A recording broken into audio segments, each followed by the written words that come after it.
नमस्कार, आप देख रहे हैं एटीएन लाइव और मैं कैलाश कश्यप एक बार फिर आपके सामने हूं। आज हम आपको दिखाने का प्रयास ये कर रहे हैं कि जब 14 तारीख को प्रधानमंत्री ने सेकंड लॉकडाउन के ऐलान किया था और कहा था कि इस बीमारी पे अगर विजय पाना हो तो हमें चाहे जिस परिस्थिति में हम लॉकडाउन को 3 मई तक आगे बढ़ाने का उन्होंने फैसला लिया था।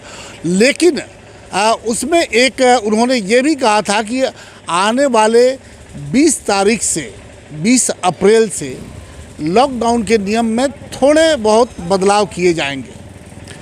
लेकिन प्रधानमंत्री के उस बात को ऐसे लोगों ने ले लिया कि 20 तारीख से उन्हें लगा कि बहुत सारी सुविधाएं, बहुत सारी छूट मिल गई हैं और उसका नतीजा ये हुआ कि आप देख सकते हैं कि मेरे पीछे श्रीनगर का बाज़ार है। कमोबेश यही हालात आपको हर जगह मिलेगा और सभी जगह पे लॉकडाउन की खुलेआम धज्जियां उड़ाई जा रही हैं। लोग समझ रहे हैं कि बहुत कुछ छूट दे दिया गया है। लेकिन इस परिस्थिति को देखते हुए बिहार के डीजीपी ने कड़ा संदेश दिया है। डीजीपी ने कहा है कि कोई छूट नहीं दी गई है, जैसे पहला लॉकडाउन था सेम वही लॉकडाउन है।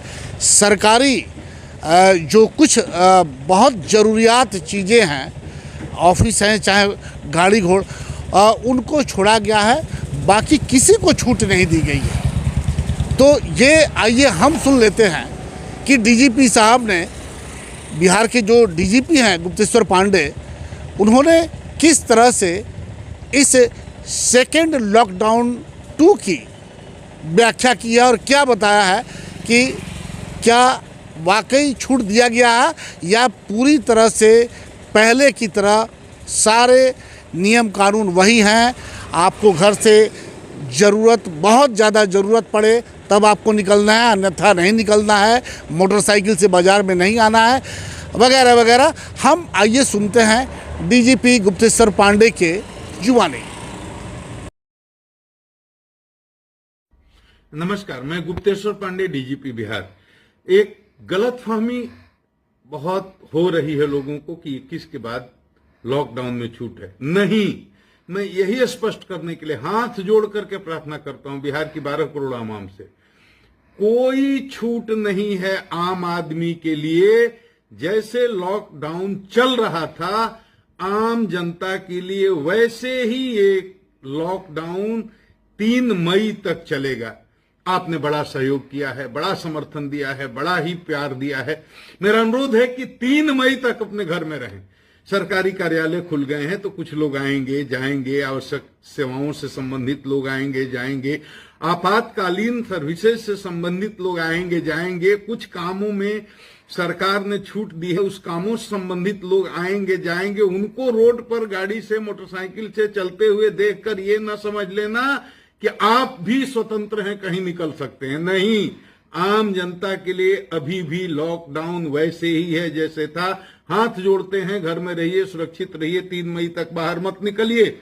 और जो निकलते हैं, लॉकडाउन का उल्लंघन करते हैं, तो उनके खिलाफ कितनी कड़ी कार्रवाई होती है आपको बताने की जरूरत नहीं। बिहार में मजबूर होकर के लॉकडाउन के उल्लंघन में एक डीएसपी स्तर के पदाधिकारी पर एफआईआर करना पड़ा, उनको निलंबित होना पड़ा, बीडीओ और सीओ पर एफआईआर करना पड़ा, एक वरीय मंत्री के पीए पर एफआईआर करना पड़ा, गिरफ्तार करना पड़ा। तो सरकार इस मामले में कितना सख्त है आप इसका अंदाजा लगा सकते हैं। तो किसी के लिए भी, आम आदमी के लिए 3 तारीख तक बाहर घर से नहीं निकलना है, ये बिल्कुल क्लियर हो जाना चाहिए। और मैं पुलिस के अपने एसपी लोगों से कहना चाहता हूं, डाउन द लाइन नीचे क्लियर करें।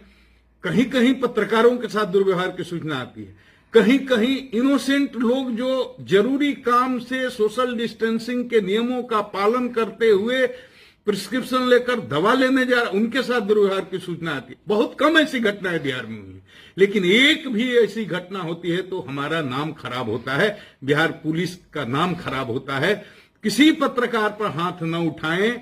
आइडेंटिटी, पत्रकार बंधुओं से भी अनुरोध करूंगा कि हमारे पुलिस के लोग बहुत ही तनाव में जी रहे हैं, अनावश्यक उनसे न उलझें और जब भी निकलें ग्रुप में न निकलें, अकेले अपना आई कार्ड लेकर के ही निकलें और विनम्रता से, शालीनता से वो पेश आए, जब भी उनको पूछा जाए वो दिखाएं। तो उनके साथ ऐसा कुछ नहीं होना चाहिए। आम आदमी भी कोई परेशान न हो, निर्दोष पर किसी पर ये लाठी नहीं चलाना है। पुलिस स्टेट नहीं है, वेलफेयर स्टेट है। जो मनचले हैं, बदमाश हैं, जिद्दी हैं, अड़ियल हैं, गुंडे हैं, मवाली हैं, ऐसे लोगों के साथ जितनी आप सख्ती कर सकते हैं आपको सख्ती करने की छूट है।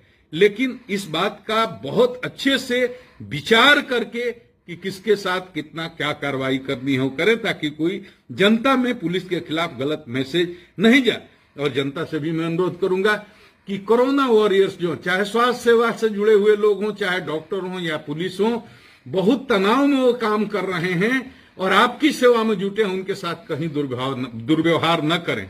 अगर उनसे छोटी मोटी गलती भी हो जाती है तो उसको इग्नोर करें, बड़ी गलती तो हम भी नहीं छोड़ते, लेकिन उनको सम्मान दें। वो अपनी जान हथेली पर लेकर के आप लिए लड़ रहे हैं, तो इस तरह की कोई बात नहीं होनी चाहिए कि किसी पुलिसकर्मी पर, किसी डॉक्टर पर कोई पत्थर फेंक दे, कोई हमला कर दे, क्योंकि ऐसा जो भी करेगा, मैं पहले भी कह चुका हूं, उसके साथ बहुत ही सख्ती से कानूनी कार्रवाई की जाएगी।